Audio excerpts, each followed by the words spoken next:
Good morning, everybody. Thank you so much for joining us for how to make your supply chain resilient. My name is James Watts. I'm the marketing director here at Data Barracks, and I'm joined today by Julie Goddard, who is our business continuity consultant. Julie, over to you. Yeah, hi everyone, and thanks for joining us. So I've been with Data Barracks about 2 years as a business continuity consultant. I've had many years in BC, worked for many different types of organisation, public and private sector, including local resilience, local councils, and also food and drink. And I've also been involved in many real life incidents. Thanks, Julie. So I'll kick things off with a very quick intro and agenda. So we are scheduled this morning for 30 minutes. We have a section on the right hand side for you to type in your questions, and then the most important thing for today is, so firstly, the session is being recorded and we will send the slides to everybody after the session today, but additionally you might see there is a handout in the handout section on the right hand side in the panel. Now, one of the things we're going to talk about a lot today is a supplier continuity toolkit, which is available for you to download from our website. If you want to, you can find that on the resources section, but we will be sending that to everybody with the links to all the other resources later on. So the handout is actually only one of 8 items that are in the toolkit. I did try to put it all in there, but it's a big zip file of several different assets, and it was too big. So don't feel you need to go to the website and grab it now. We will send that on to everybody at the end after this session. And the things we're going to talk about today. So that supply continuity toolkit and how you can use it. We're going to look at which suppliers you need to audit, and then also equally as critically, which suppliers perhaps you can exclude from any continuity supply chain projects. We're going to talk about how you get suppliers to work with you, and then most importantly, how you get these external parties to make improvements and changes that you want to help improve your overall continuity. So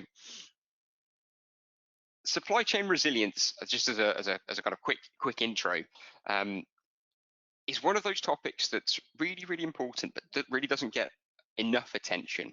I think in business continuity and resilience, I think there's a lot of focus on the sort of sexier topics, things like cyber, exercising, crisis management, but actually very little that gets spent on the supply chain. And as we've seen with kind of so much in the news, it really feels like it's a topic that's sort of come of age in the last 18 to 24 months. An issue with your supply chain can be, as critical as any of those other issues. So I first met Julie a handful of years ago when we interviewed her for a podcast that we do called the Business Continuity Podcast. And we go out and we speak to business continuity practitioners in lots of really large, really interesting organizations, and they kind of tell us all their stories and all their tips.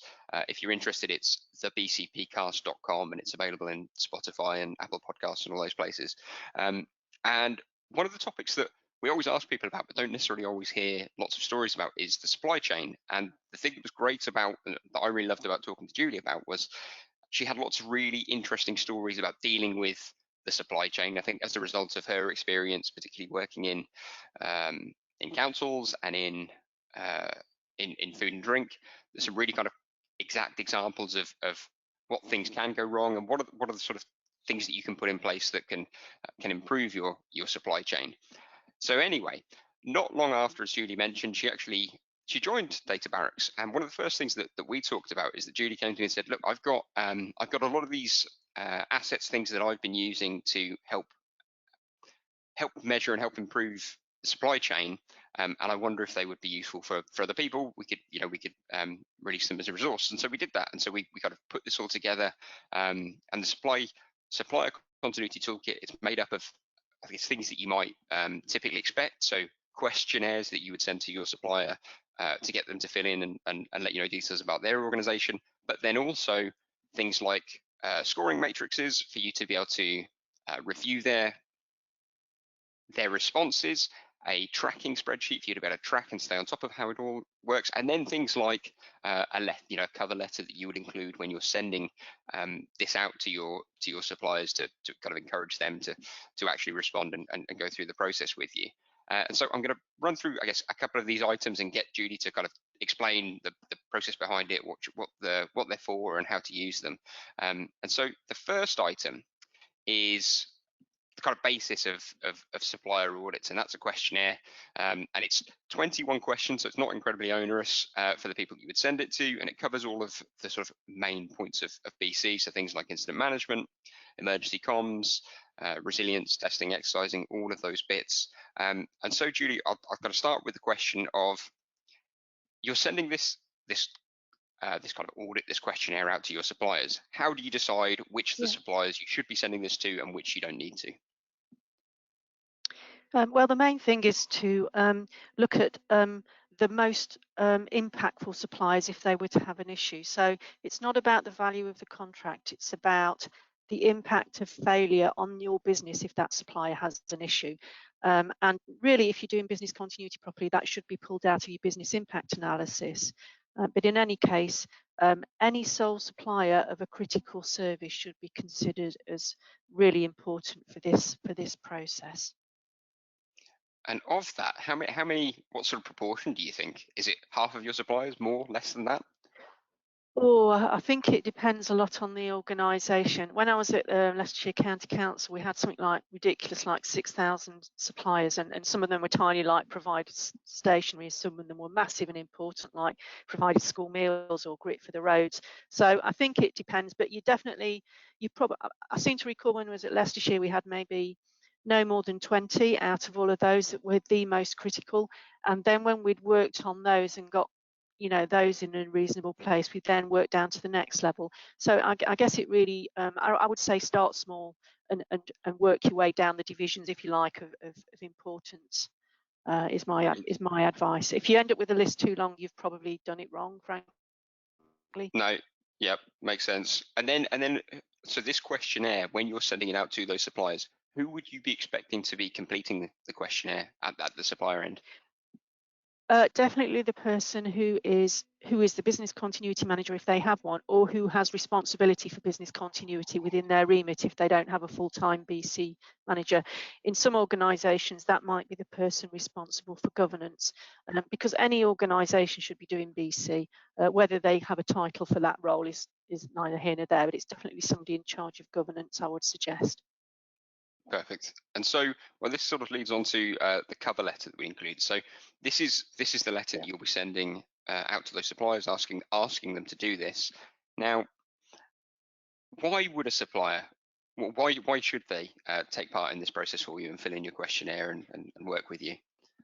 Because it's really for their benefit as much as anything. I mean, obviously we benefit as their customer. Obviously that's our objective. But if they go through the business continuity process with us, then their whole business benefits. They're all of their customers, and it's a win-win situation, really.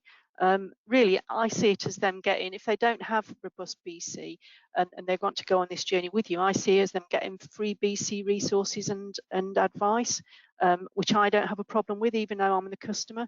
And neither should they. And I would suggest if you get a lot of pushback from a supplier, then you should be very suspicious about their BC capability and their desire or understanding of BC. And so I guess in this instance here, the mechanism that we're using to audit the supplier is a questionnaire, which I think probably is the most common. But are there any other methods that you could use rather than a questionnaire? Yeah, definitely. I wouldn't say rather than, but as well as. So with your, let's say if you've identified your top 10 or 20 critical suppliers based on impact, once you've had the questionnaires back, I would then suggest that where you've got any concerns or any really critical suppliers, as I say, sole suppliers of a critical service, that you set up a phone meeting or even a face-to-face workshop with them to go through their responses, because anyone can fill out a questionnaire, let's be clear, and they could write anything. But I would suggest you set up some kind of discussion to just probe in a little more detail their responses and make sure you're really comfortable with it. I would really encourage you to do that. Very good. Right. So next item here, and this I think is an interesting one as a sort of an addition that you would send with this process, with the questionnaire. So you included a flyer here, which is called, it's titled Advice for Suppliers, which is a very kind of short introduction to BC and resilience. And I guess the question that I remember I kind of put to you when we were putting this together is who's this for? Because it's it's very short, it's pretty simple, it's it's explaining all of BC in kind of 3 pages. Yeah, I mean, honestly, you'd be surprised how many organisations don't know what business continuity is, or they confuse it with disaster recovery, IT disaster recovery. And unfortunately, the worst offenders tend to be, in my experience, tech companies who you ask them for their business continuity plan, and they send you loads of tech stuff about their server resilience and backup and recovery, which is fantastic. That is part of BC, but it's not the whole picture. And it's like trying to pull teeth, get them to talk about what they're going to do when the place is on fire and they're stood in the car park and their tech plans are on their desk. So tech suppliers are the worst. They tend to get hung up on the sexy tech stuff, but forget about the basic governance that wraps around it for keeping an organisation going during an incident.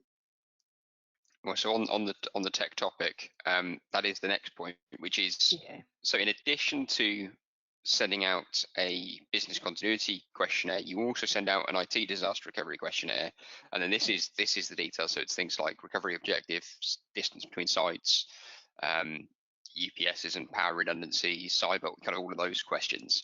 So I guess first question is, as you said, so what's the purpose of separating that out and having a separate ITDR questionnaire? Because it's such a key area of BC and a specialist area. And especially, I think we've all learned since COVID, and we've all been working from home and much more reliant on tech ever than we ever before, and we always were reliant on it. It's absolutely vital that you get a good sense from your supplier of how robust their IT is, because these days, if an organisation's IT infrastructure collapses, then their world is likely to collapse because we're so reliant on it. I would advise, though, that you get advice from your IT team in constructing this questionnaire so that it best fits your requirements and your expectations. I'm not a tech expert, although I have worked in IT for many years in the past. So I would suggest you get some help from your internal team before you send this out, and also get them to review the responses that you get back from the supplier on this to make sure they feel that what the supplier sent gives the feeling that they do have a robust IT disaster recovery capability in place. And on that point, so I assume then this would be a different person. You would expect someone on the tech side to be completing that, so a different person to the person who is answering from the BC side.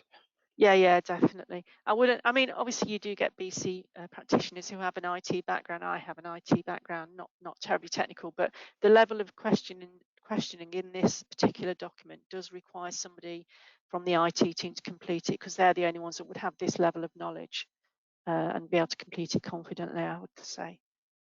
Makes sense. Yeah, perfect. So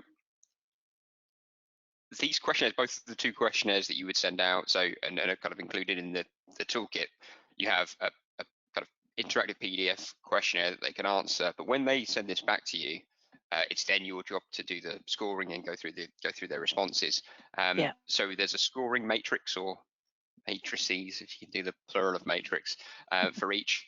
And I was going to ask the question here. So for instance, so the first point is you're asking if they've got an incident management process, and they've, yes or no, they've responded. But then there is a place here that you should enter a score. You're trying to kind of rate their response. So it's not you couldn't just have anyone that's doing this scoring. Who should be doing that from your end once you've got those responses back? It should be the business continuity manager or the person responsible for business continuity, I would suggest. And incidentally, it's worth noting that if you download this toolkit, you can, especially if you know how to use Excel, you can change this weighting depending on what's important for your organization. So depending what your business is or what your industry is, you might find you might want to change some of the weightings on some of these. And I think perhaps say on a similar point, you've got that because you've got when you're entering a score for how you're valuing their results, it's a red, amber, green quality based on what you're saying from sort of 0 to 10 for their scoring. So, sorry, 1 to 10. But yeah, I think exactly that point. It's got to be someone that understands what the kind of response is to be able to score that. And as you said, with the disaster recovery side, maybe including someone from the DR from your own IT team to help you with that part. Yeah. And incidentally, the comments where it said enter additional comments, that is where you've picked up from their questionnaire anything good or bad which is notable, which is led you to giving them that score. Perfect. And then the last kind of point, and this I guess is where you do the kind of the bulk of the management of the whole process is, so it's a tracking and improvement spreadsheet. And so this is where you're recording who has responded, how you've rated them, and then kind of what the next steps are and things that you're then trying to improve. And so this is kind of the bulk, and I guess I've got lots of questions to get you to kind of run through all of this process here, because Yeah, this is yeah. where you've got the responses back and you're doing all of the actual management. So first question is, you've scored your supplier. Would you ever actually share that score back with the supplier to let them know what your assessment was?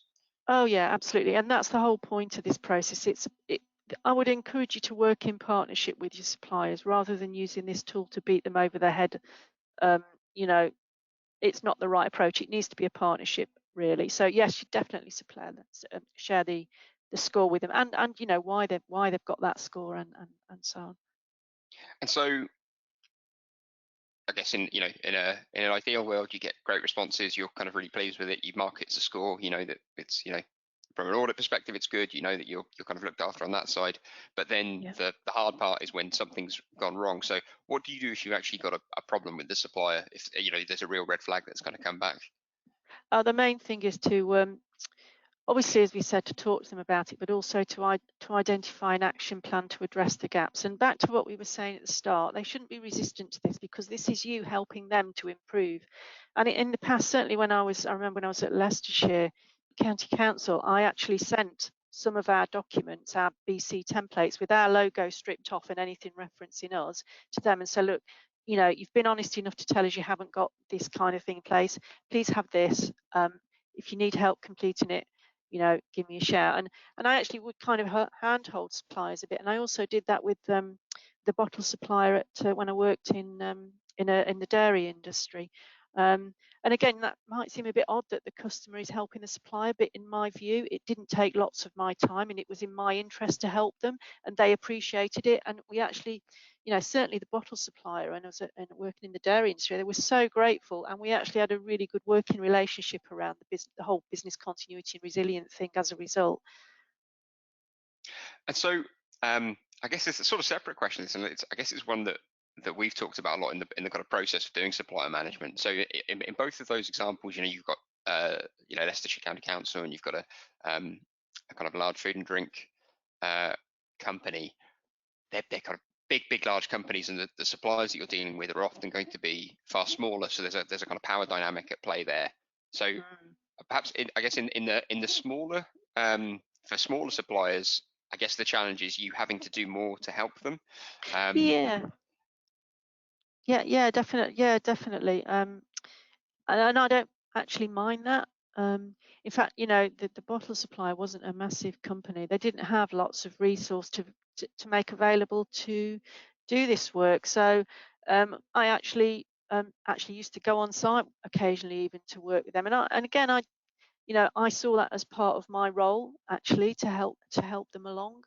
And obviously, if you start getting pushback, then you should then you need to think about it, because just because they're small, if they fail, they're still going to cause you an incident. You might have to escalate in that case. The other thing is, don't spend an inordinate amount of time doing supplier continuity for them.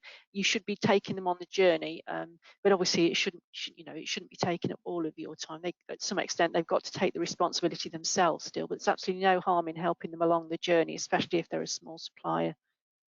And what do you do in the other example, or the other end of that spectrum? Because, as you say, I guess you don't want to be spending all of your time doing continuity for your suppliers, but if they're willing to kind of accept the advice and make the changes and work with you, then that's a positive response. But Yeah.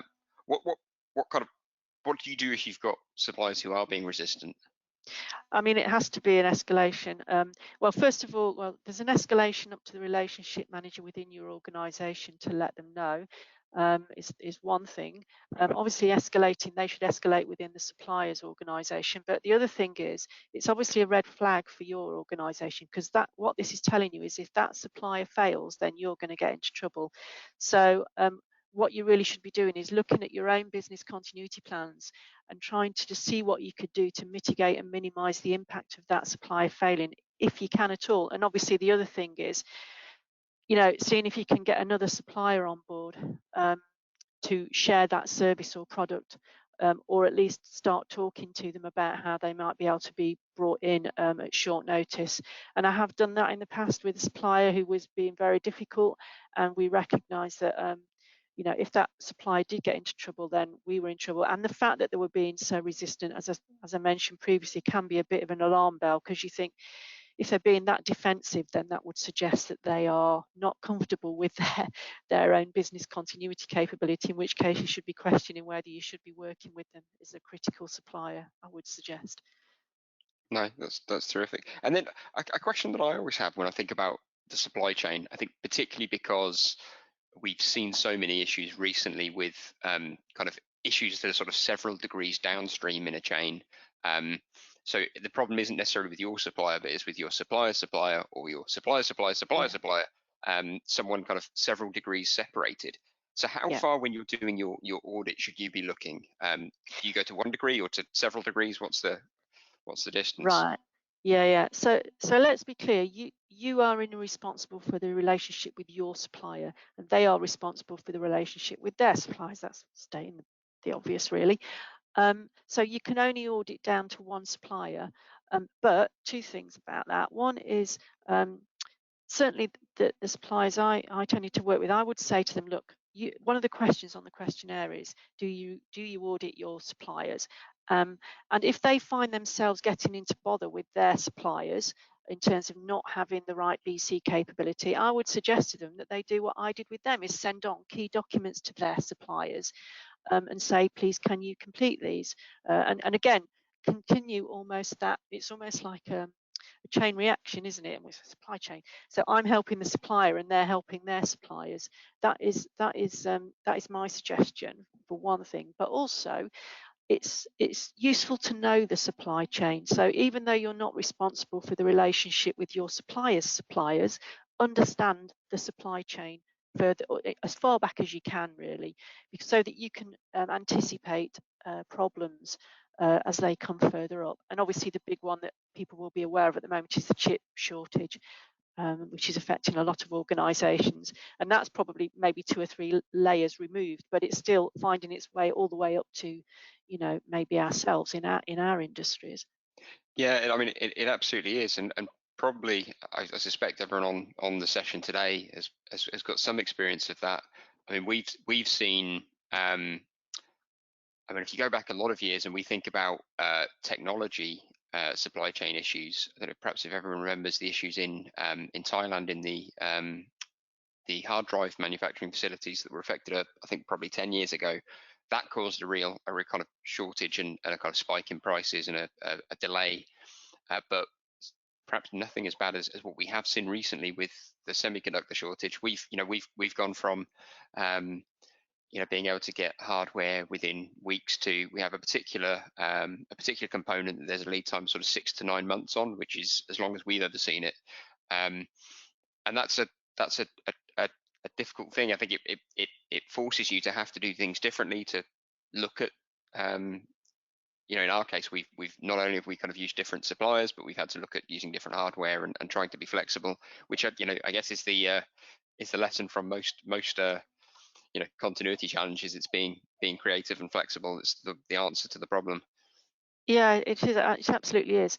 If you get into a situation like that where you've got a commodity or something, a product which is in shortage worldwide, and no supplier really has access to that particular thing, what you should be doing is two things really. Is your supplier shouldn't be just sitting back and going, oh well, not our fault, gov, sorry. They should be trying to think through creative solutions with you, again working in partnership. And at the end of the day, you might still come to the conclusion that actually we still can't plug that gap because that thing is still in short supply, but that you want to see that your supplier is doing their best, best endeavours in adverse circumstances. That's one thing. The other thing is, this is where BC can be quite strategic. this is a whole other webinar, by the way, James. Strategic business continuity is all about long-term planning and anticipating where you might need to shape shift as an organisation as a result of something not being able to operate as normal. And so you kind of find a different way to skin the cat. So, it's an example I would give is that, Formula One teams who used to make or still make engines for cars switched to making ventilators for the NHS, for instance, during COVID. That's an example of shape shifting, and it's a massive strategic decision, but very innovative, and enables organisations to survive. So it's all about thinking, how can we kind of make lemonade from lemons, as it were. Well, Very and then interesting. that sort of, it reminds me of one of the stories that I remember you did tell me when we did the podcast, which is probably I guess the question is it's what kind of creative solutions can you come up with? And I remember the story you told us about the company that supplied you with bottles and how you worked with them to solve some Oh challenge. I wonder yeah, if you could tell that yeah. story. Yeah, it's an interesting. So the company, when I worked in the dairy industry, had a massive issue. The plastic bottles that your milk comes in are transported across the country in lorries, but of course, with no milk in, they have no weight in. And we had an issue across the A66 where, whenever there was really bad weather, the lorries were literally getting blown over. And on 4 occasions, lorry drivers got injured. And apart from that, I mean, that was obviously the worst thing about it. But then also the whole production cycle would stop because we couldn't get bottles onto site. So we went through many different considerations. I was called in to think, how are we going to deal with this?